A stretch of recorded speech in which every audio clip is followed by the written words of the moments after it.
राष्ट्रपति बशर अल असद अमेरिका, तुर्की और इजराइल की आंखों में चुभते रहे क्योंकि उनके। नमस्कार, आप देख रहे हैं न्यूज सिटी और मैं हूं आपके साथ निधि सिंह।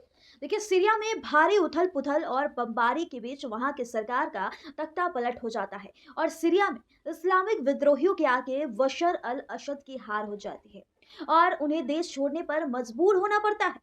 इस्लामिक समूह हयात तहरीर अल शाम यानी HTS के नेतृत्व में अशद सरकार का तख्ता पलट हुआ, जो कि क्षेत्र के लिए एक बड़ी घटना है।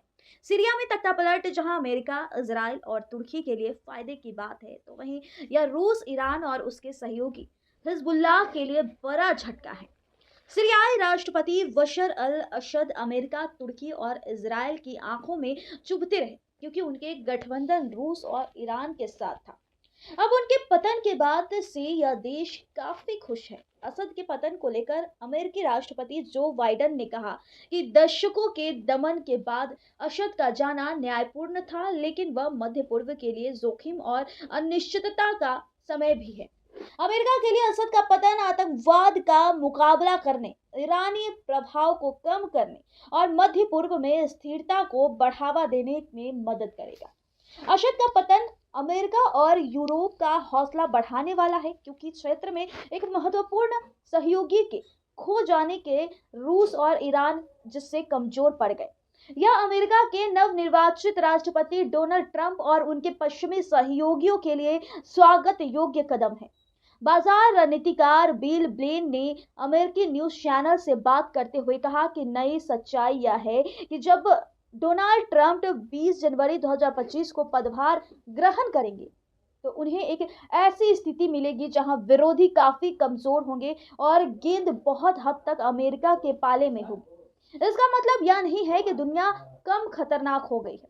यह पूरी तरह से अस्पष्ट है कि असद को उखाड़ फेंकने के लिए किस तरह का नया सीरिया बनेगा, लेकिन ऐसा लगता है कि सत्ता और वैश्विक व्यवस्था का केंद्र पश्चिम की ओर वापस शिफ्ट हो रहा है। ब्लेन ने कहा कि असद का पतन और इस प्रक्रिया में रूस और ईरान की हार बाजार पर असर डालेगी क्योंकि इससे डॉलर की प्रभुत्व को लेकर आशंकाएं दूर होगी। साथ ही ट्रंप वैश्विक व्यापार को लेकर जो सोच रखते हैं उनका विस्तार होगा। ब्लेन का कहना है कि दोनों ही मामले में अमेरिका और अमेरिकी डॉलर को सबसे आगे और केंद्र में रखा जाएगा। सीरिया में सत्ता परिवर्तन से यूरोप को भी फायदा हो सकता है। जी हाँ, क्योंकि इस यूरोप में सीरिया के विस्थापित शरणार्थियों की संख्या में कमी आएगी।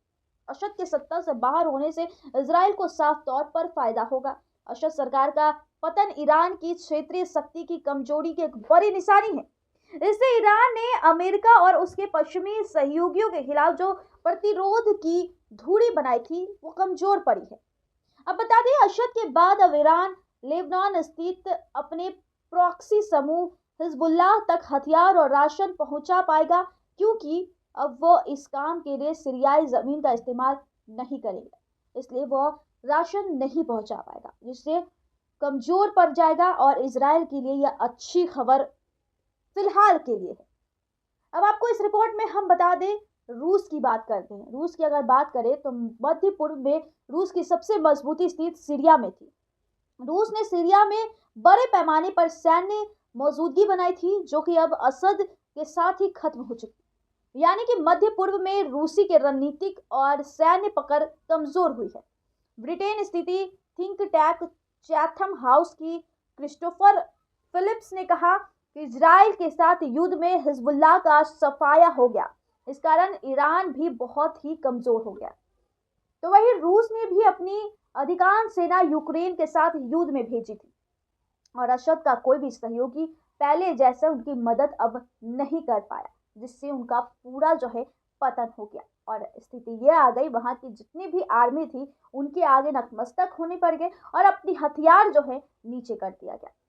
तो यह थी देश विदेश की तमाम खबरों जो हमने आपके सामने रखने का बखूबी प्रयास किया। कैसे लगी रिपोर्ट कमेंट्स में जरूर बताइएगा और अगर हमारे चैनल न्यूज सिटी पर नए हैं तो जल्दी से सब्सक्राइब कर लीजिए ताकि आपको हर एक अपडेट की वीडियो आप तक सबसे पहले पहुंच सकेगी। बहुत बहुत धन्यवाद।